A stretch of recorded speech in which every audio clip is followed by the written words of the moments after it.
Malheureusement, dans chacune de ces lettres, je t'ai expliqué les raisons de ma présence ici. Et révélé pourquoi le nouveau directeur entend me garder ici jusqu'à ma mort. Ils n'épargneront rien pour m'empêcher de te rejoindre. Pas étonnant qu'ils ferment toutes les portes à clé. Pas étonnant qu'ils scellent toutes les fenêtres. C'est un endroit épouvantable rongé en permanence par la pourriture.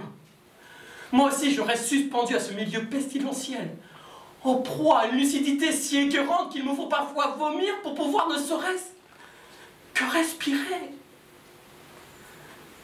C'est dans ces lieux, mon amour, que je dors. Et quand je ne peux pas faire autrement, je me recroqueville dans les plus profonds recoins de ma chambre. Chaque jour, les aides-soignantes m'épient, me suivent, me tourmentent même, et me rayent pour leur propre plaisir. Chaque nuit, pendant que je suis condamné au sommeil, ils complotent. Les infirmières ne sont que des abeilles industrieuses. Ce qui n'est pas le cas du nouveau directeur. Mais ce qui explique pourquoi elle a détruit toutes les lettres que je t'ai écrites. Mais voilà au moins ce qui est clair. Leur contrôle dépendrait de ce qu'ils osent nommer les médicaments. C'est de la pure hypocrisie de leur part. Ils nous infligent leurs débilitantes paillettes de couleurs, Garance, vert pomme, azur gris, jaune, tiki-winky, etc., qui me privent de ma mémoire, de mes capacités à fonctionner, de la possibilité de sentir ou de mentir. Peu importe s'il s'agisse d'un S ou d'un M, c'est la même chose. La perte de soi. Pas plus tard que ce matin, le nouveau directeur m'a fait venir dans son bureau pour une consultation spéciale. Un événement très rare, surtout au petit déjeuner.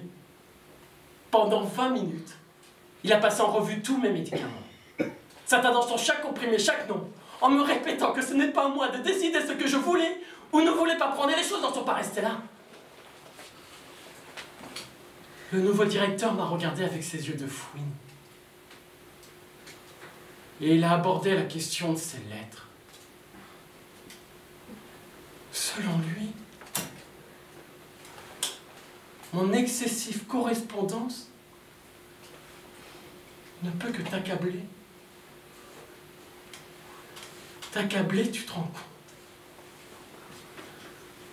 Mon amour, je ne tolérerai pas ça, c'est hors de question. Voilà pourquoi, désormais, chaque matin, midi et soir, je ferai semblant de regurgiter leurs bonbons. Et quand les abeilles industrieuses n'en garderont pas, je les retirerai de ma bouche et les tuerai soigneusement en poudre.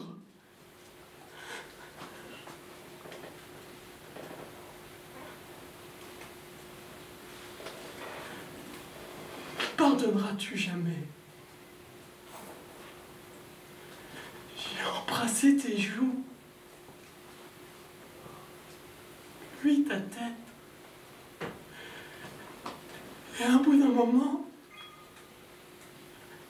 j'ai mis mes mains autour de ton cou.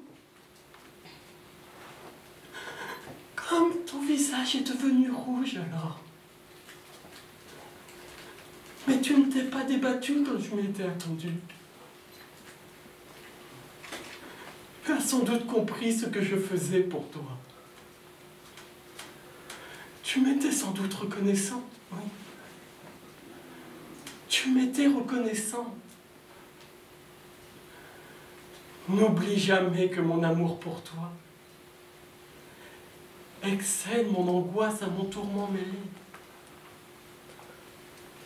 Mon amour, mon soleil en hiver, ma raison dans le brouillard, centre et totalité de mon monde. J'ai besoin de toi, j'ai besoin.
J'ai aimé quelqu'un de toutes mes forces.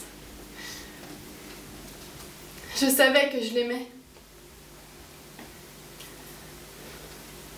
Mais si je m'interrogeais pour savoir ce que je savais, quand je me disais que je savais que je l'aimais, je savais rien. Je savais. Sans le savoir. Comme je sais que j'ai mal quand je souffre d'une quelconque douleur et que je ne sais rien dire de ce mal quand je me demande ce que j'ai.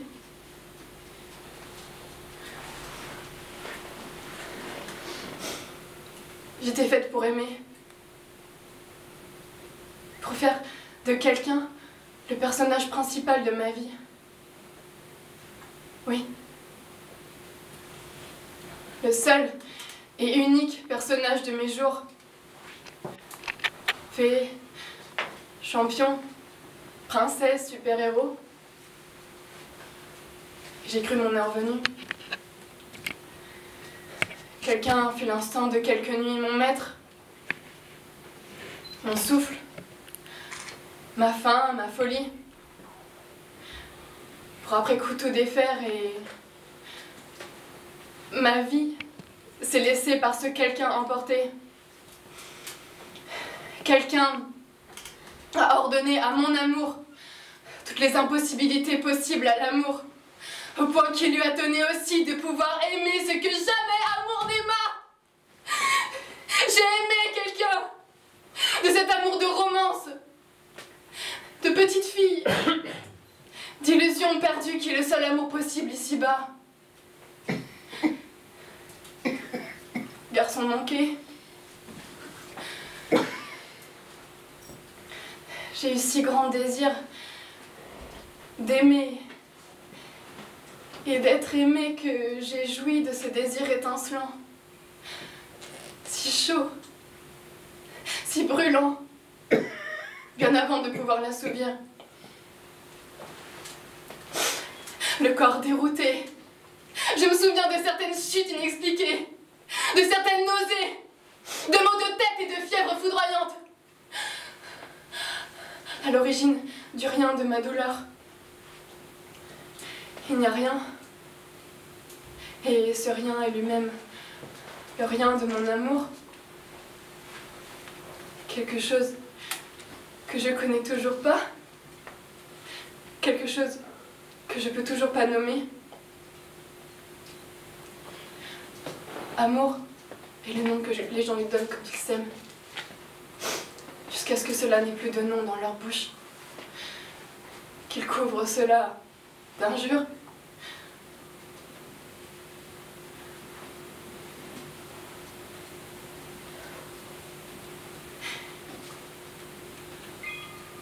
Il n'y a plus qu'une seule personne vivante dans l'univers.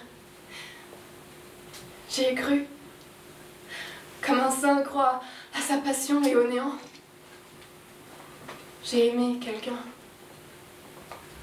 Quelqu'un n'est plus. En silence, mon âme court à l'abîme en le sachant. Et comment as-tu pu l'aimer?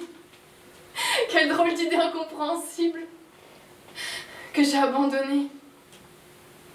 Comme ça. Pour ça. Sur un coup de tête. Goût de cendre dans la bouche. Comme le lion du zoo qui ronge toujours la même carcasse de souvenirs. Il n'y a pas d'amour.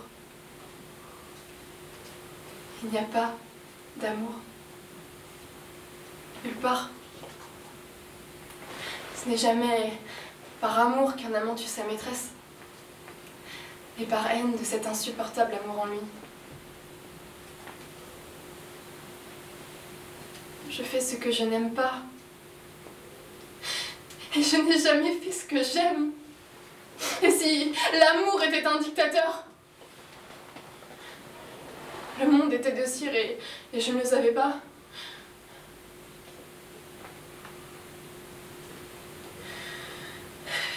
J'ai sans doute vécu tout ce qu'il était possible de vivre en aimant quelqu'un. Et tout ceci n'est plus qu'un fantôme dans le noir. Et souvent, ce fantôme, c'est moi. Je vis, mais c'était plus moi qui vis en moi.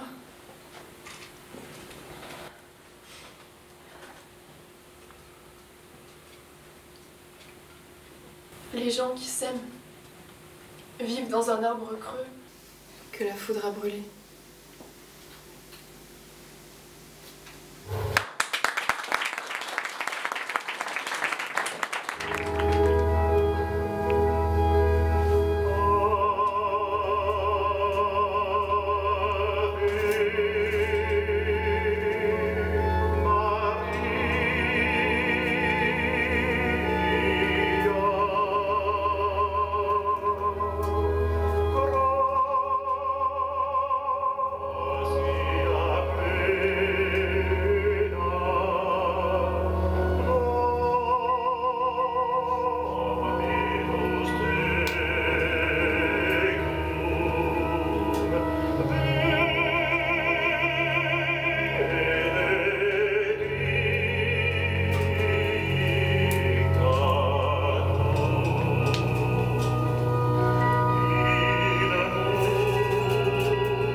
patients du bloc 7 qui ont des pulsions lascives et psychotiques, que les rapports sexuels sont strictement interdits à l'intérieur de l'hôpital.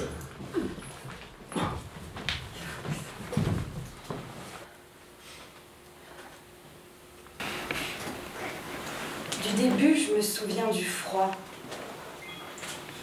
de l'odeur de viande et des nombres que j'avais dans la tête. 1, 2, 3, 10 saucisses. Il fallait les compter et les aligner dans les boîtes. 1, 2, 3. Rien qui puisse enlever les nombres. Rien pour laver non plus l'odeur de barbac et de sang.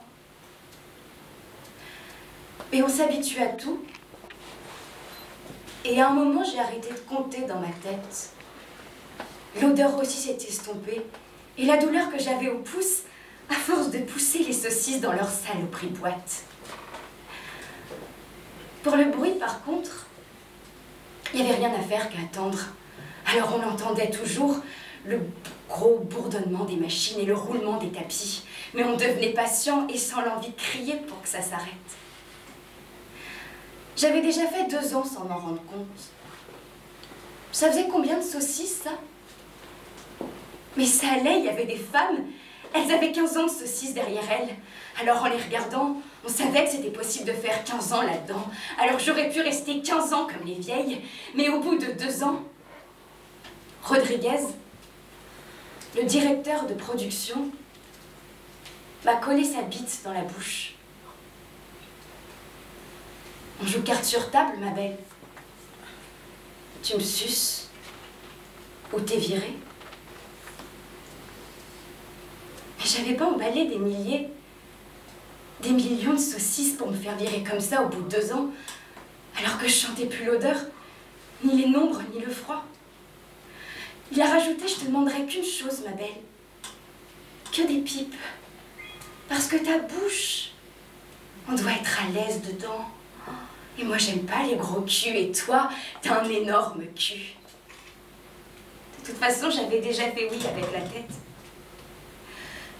La gorge sèche quand même d'être obligée de la prendre comme ça. Alors je me suis avancée et agenouillée, et il a sorti sa bite.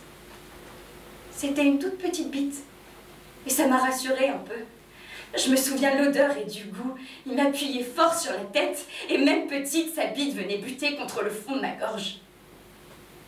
La première fois, j'ai failli dégueuler. Mais on s'habitue à tout comme pour le reste. Alors pour pas penser, j'ai fermé les yeux et j'ai compté 1, 2, 3, 10 allers-retours le long de son machin et on recommençait. 1, 2, 3, 10 saucisses. Je savais jamais quand il m'appellerait, ni combien de pipes il faudrait que je lui fasse. Mais ce qui est sûr,